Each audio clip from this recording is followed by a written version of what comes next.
In this video, I'll be spending 24 hours in Azure Latch, going from a clueless noob to a pro striker.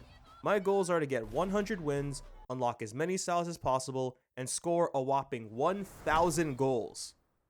Divided by 2. I'm like really bad at this game, okay?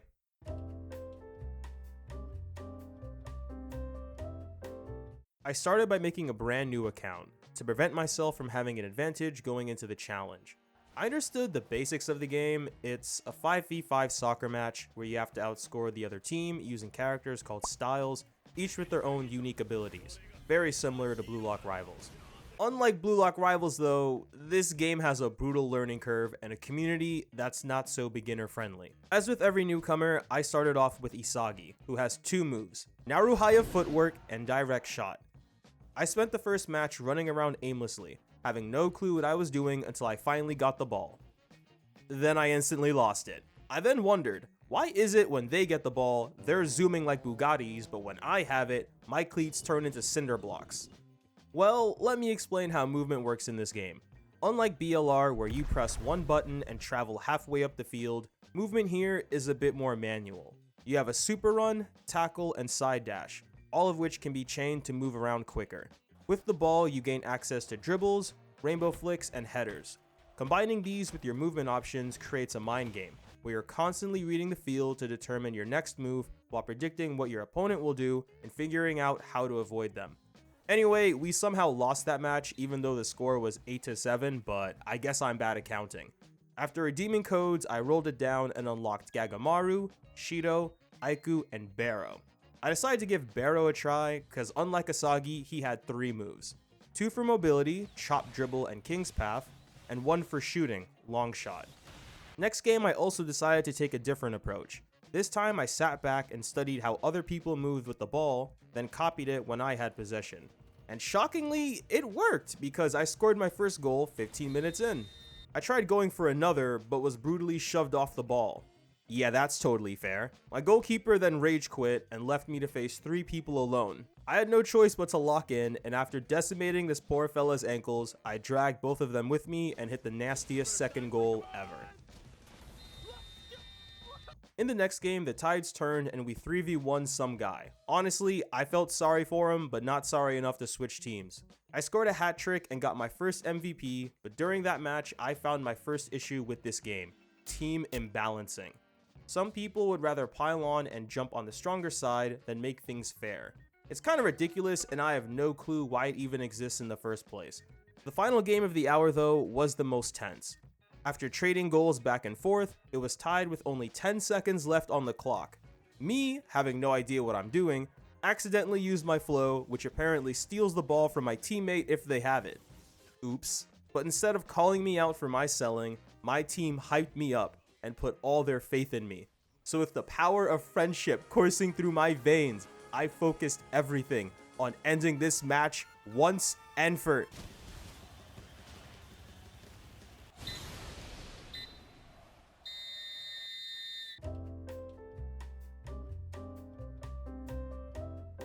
Going into hour 2, I still had no clue what I was doing.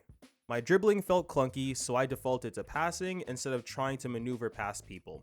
Things would change though as I rolled and got Rin. His specialty is a curve shot, which as the name implies, curves the ball to the right, making it harder to stop and opening up the possibility for crazy lineups. I, however, would brick curve shot after curve shot until the ball literally gave up on me and started floating midair. I took that as a sign to go practice, so I went into a private server to learn lineups and started sharpening my dribbling skills. This ended up paying off because in real games, I finally started hitting my shots, and on top of that, my dribbling felt smoother.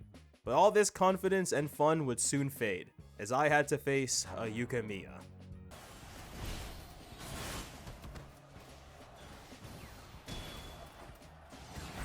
Quick detour, let's talk about iframes. Iframes are windows where you're invulnerable and can't have the ball stolen from you. Dribbling and super run both grant iframes, as well as most dash and shooting moves. Some, on the other hand, have none at all. Yukimiya has full iframes on both his dashes and shooting move, so when he does this, I literally can't stop him with a slide tackle. Who thought this was balanced?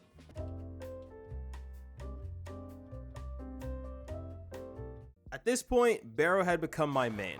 I loved his kit, and sliming my teammates out was the cherry on top. Like this guy over here, who I could have easily let score, but it gets real grimy in the 6, so I had to steal his thunder. No, seriously, it's so much fun. Anyway, we lost that match 9-4. But hey, look, check this out. I've gotten so good at maneuvering that I can handle 2v1s decently. Pretty neat, huh?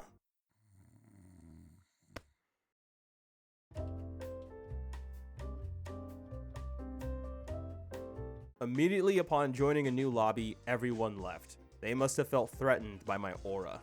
Then, a guy with 500 goals joined and I rejoiced. Finally, a worthy opponent. Our battle will be legendary. Okay, not really. I was kind of scared at first, but somehow I smacked him around, which is weird because on paper, I should have lost. Now that got me wondering, does goal count actually measure skill?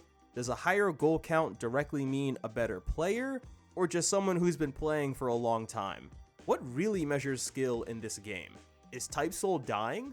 When is Teto coming to Fortnite? After 8 straight hours of Azure Latch, I could feel the game slowly chipping away at my sanity. So I took a light snack break and hopped on Deltarune.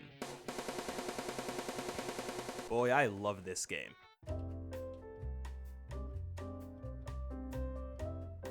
8 hours in and I have about 130 goals scored, which is not that bad, I think. I also bought this MVP animation because it looked cool. Don't worry though, it's the only thing I spent Robux on. PSA, if you stop shots by popping flow last second, you're a grade A cornball.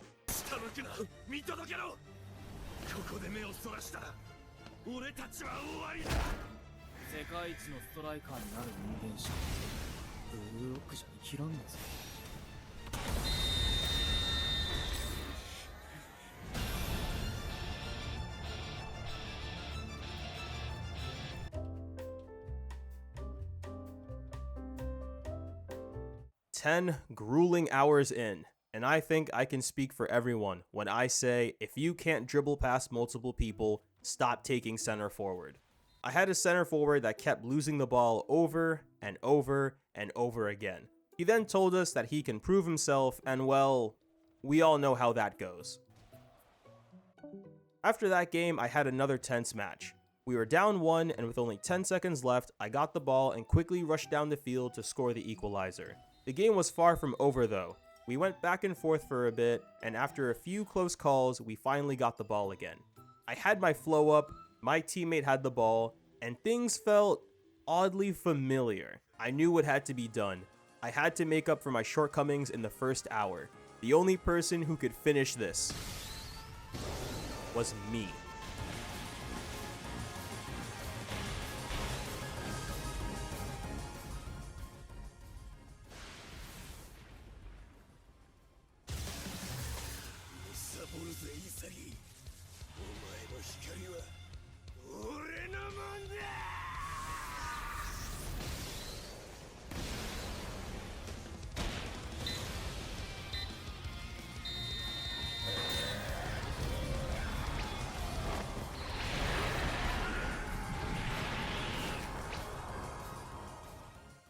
After the most clutch comeback ever, I celebrated with a dance-off against Ichigo, then hopped on Deltarune. I ended the 10th hour with 168 goals and 55 wins. We're at the halfway point, and I can confidently say that I've gotten way better at the game. I no longer leave or get scared when people with a lot of goals join the lobby. In fact, it's the complete opposite. If the lobby I'm in has too many new or inexperienced players, I straight up bounce. I had a lot of moolah saved up, so I spun down for styles and emotes. I was aiming for Kaiser or Yukimiya, but instead got Kunigami, Chigiri, and Nagi. I started with Nagi, and after testing him in a private server, I grew to like his kit. His whole thing is ball control and reading opponents, with his bread and butter being fake volley, where you fake a shot and if someone tries tackling you, they get ankle broken and the move doesn't go on cooldown. If you land 3 of these in a row near the box, you get an auto goal with him. The catch though is that the move has a lot of end lag, so if you misread, you're wide open to punishment.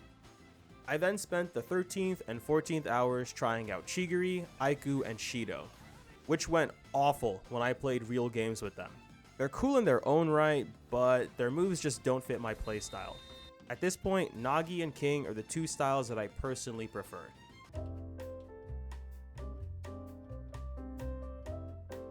Playing Azure at 3 AM will have you meeting some very strange characters, such as this hacker, for example. Like, why? Buddy, you gain nothing from this. I would understand something like Grow a Garden or Blocks Fruits because those games have rare items, so you'd be getting some value out of it. But this is a soccer game. Then there was this guy frothing at the mouth because he didn't get to use his flow even though we were up by like 3 points. Is it too late to talk about flow? Your flow is basically your awakening. Unlike other games where the awakening is given randomly or to whoever's carrying, in Azure Latch, anyone can awaken regardless of how much they contributed. To awaken, you need to have your flow meter be filled, which increases every time you interact with the ball. When in your awakening, you gain access to new abilities which could turn an entire match around, such as instant ball steals, powerful shots, and shot blocking moves. Egos run rampant in this game, and your teammate is not obligated to pass you the ball because you have your awakening and it's my turn to shine. It just doesn't work like that. The ego is so crazy that even goalkeepers try going for goals, like this guy over here. But as we know, nothing good happens when a goalkeeper leaves the box. After being humbled, you'd think he would learn his lesson, but this is Azure Latch we're talking about, so... And then I had another guy who waited for his teammate to bring the ball up, slimed him out with an auto steal, and used his awakening shooting move. Just to miss. Man, I love this game. On a positive note, my Nagi has definitely improved, and I was able to hit his auto goal as well, which was pretty satisfying.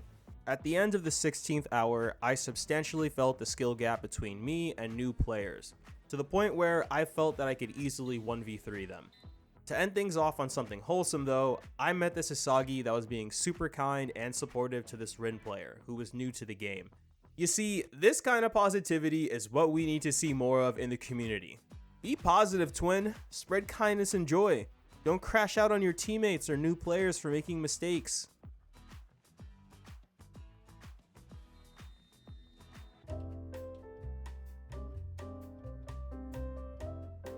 These were the most miserable 3 hours of my life. We had a guy take center forward, then immediately go AFK. I was fumbling shots left and right, and I got repeatedly gaslit by hitboxes. Like, look at this! What the actual hell is Don Lorenzo? He was nowhere near the ball, bro! And it only got worse because watch. Look! I was on top of it! And it happened again here, like, bro, I had that! I couldn't do much these few hours and was on the verge of crashing out. So before that happened, I went back to Deltarune. Nothing bad ever happens in this game. It's just all vibes, man.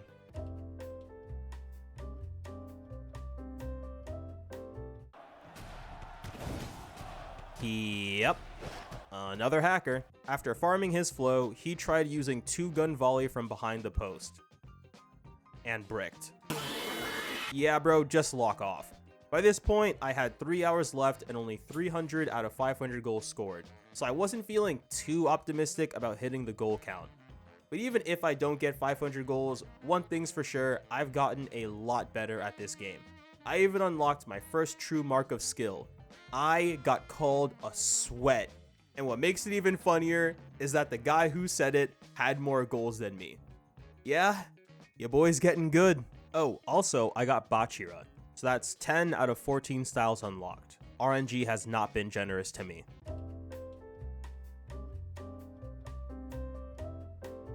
Last 2 hours in the final stretch, I was able to finish with 402 goals, 124 wins, and 10 styles unlocked. Although I didn't finish the challenge, I'm still very satisfied with how this turned out. Azure was a game I always wanted to get into, but used to shy away from due to the steep learning curve. At first, it was pretty tough, but I eventually got the hang of things, and honestly, it's fun. This is the most amount of fun I've had on a Roblox game in a while, despite all the tilting and negativity from the community. which, by the way, I held off on showing a lot of that stuff because some people just took things way too far. Like, if you're giving people death threats over this game, you're a weirdo, bro. Go touch grass. Regardless, if this is a game you want to get into, I highly encourage you to try it. And I hope this video serves as a way to inspire you to give it a shot and have as much fun as I did. You know, maybe I could have hit the goal if I wasn't playing so much Deltarune. Yeah, I'm gonna go play some Deltarune. Final thoughts. So, without a doubt, I can see why people say this is the best Blue Lock based game. From the animations, gameplay, and character design, Azure Latch perfectly captures the essence of Blue Lock, especially on a conceptual level. Just like Blue Lock, in Azure Latch, players are encouraged to focus on their own goal-scoring chances and not rely on their teammates to help them shine. This game is heavily based on personal skill. Although things like tier lists exist and some styles are stronger in certain scenarios, no style will outright play the game for you. Except Yukimiya.